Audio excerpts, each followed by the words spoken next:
Hi, I'm John Mark Diotibar from BEd2C. I will tell you the preamble, articles, and their sections. Preamble. Te- Teachers are duly licensed professionals who possesses dignity and reputations with high moral values as well as technical and professional competence in the practice of their noble profession. They strictly adhere to, observe, and practice this set of ethical and moral principles, standards, and values. Article 1. Scope and Limitations. Section 1.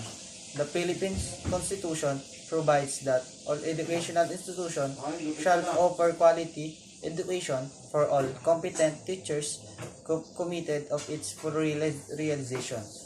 The provisions of this code shall apply, therefore, to all teachers and schools in the Philippines. Section 2. This code covers all public and private school teachers in all educational institutions at the preschool, primary, elementary, and secondary levels, whether academic, vocational, special, technical, or non-formal. The term teacher shall include industrial arts or vocational teachers, and all other persons performing supervisory and/or administrative functions in all schools at the aforesaid levels, whether on full-time or part-time basis. Article 2. The Teacher and the State. Section 1. The schools are the nurseries of the future citizens of the state. Each teacher is a trustee of the cultural and educational heritage of the nation and is under obligation to transmit to learners such as heritage as well as to elevate national morality, promote national pride, cultivate love of country, instill allegiance to the constitutions and for all duly constituted authorities, and promote obedience to the laws of the state. Section 2.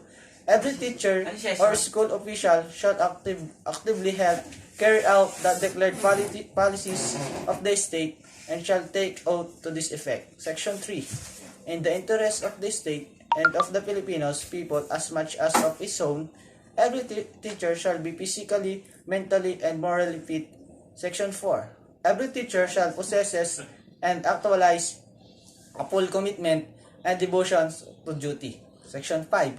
A teacher shall not engage in promotion of any political, religious, or other partisan interests and shall not directly or indirectly solicit, require, collect, or receive any money or service or other valuable material from any person or entity for such as purposes. Section 6.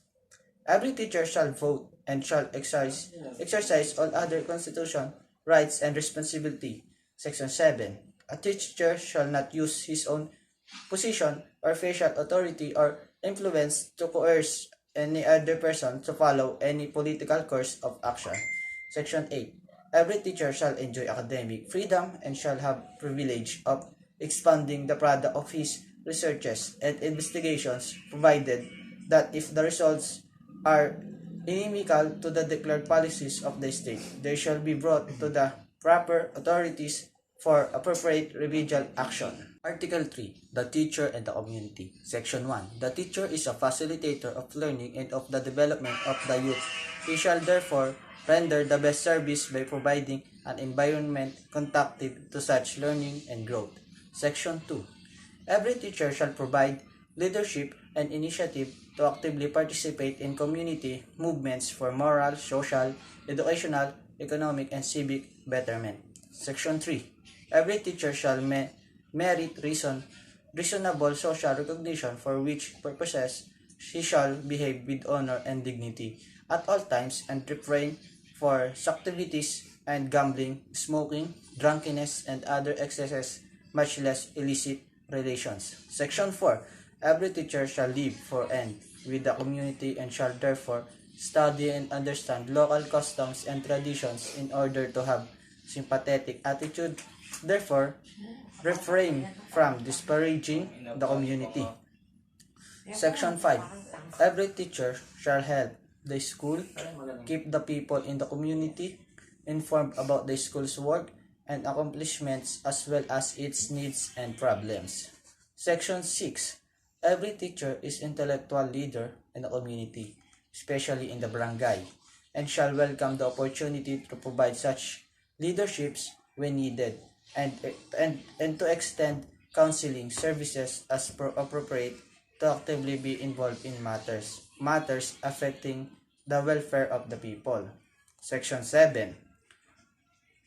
Every teacher shall maintain harmonious and pleasant personal and official relations with the other professionals, with government officials, and with the people individually or collectively. Section 8. A teacher possesses freedom to attend church and worships as appropriate, but shall not use his positions and influence to proselyte others. Article 4. A teacher and the profession. Section 1. Every teacher shall actively ensure that teaching is the noblest profession, and shall manifest genuine enthusiasm and pride in teaching as noble calling. Section 2. Every teacher shall uphold the highest possible standards of the quality. Education shall make the best preparations for the career of teaching, and shall be at his best at all times and in the practice of his professions. Section 3.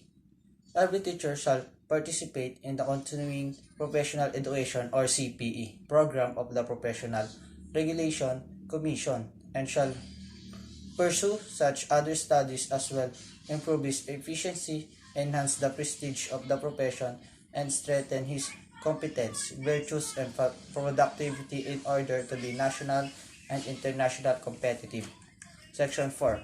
Every teacher shall have, if duly authorized, to seek support from the school, but shall not make improper misrepresentations through personal advertisements and other questionable means. Section 5. Every teacher shall use the teaching professions in a manner that make it dignified means for earning a decent living. Article 5. The teachers and the profession. Section 1.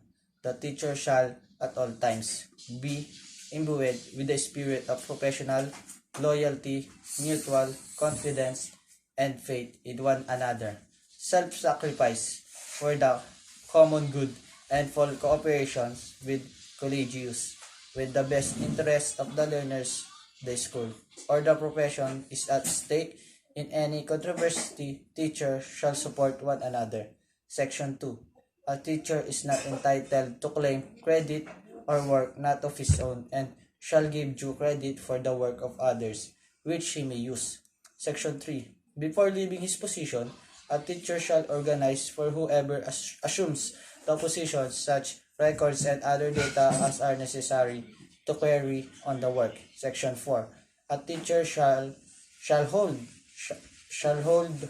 inviolate all confidential information concerning associates and the school, and shall not divulge to anyone documents which has not been officially released, or remove records from the files without permission.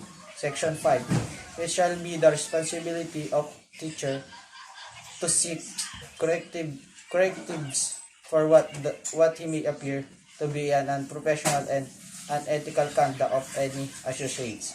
However, this may be done only if there is uncontrovertibly evidence for such as conduct.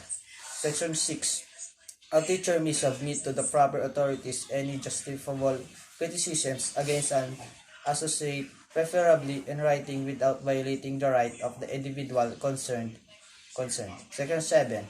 A teacher may apply for a vacant positions for which he is qualified, provided that he respects the system of selections on the basis of merit and competence, provided further that all qualified candidates are given the opportunity to be considered. Article 6. The teacher and the higher authorities in the professions. Section 1.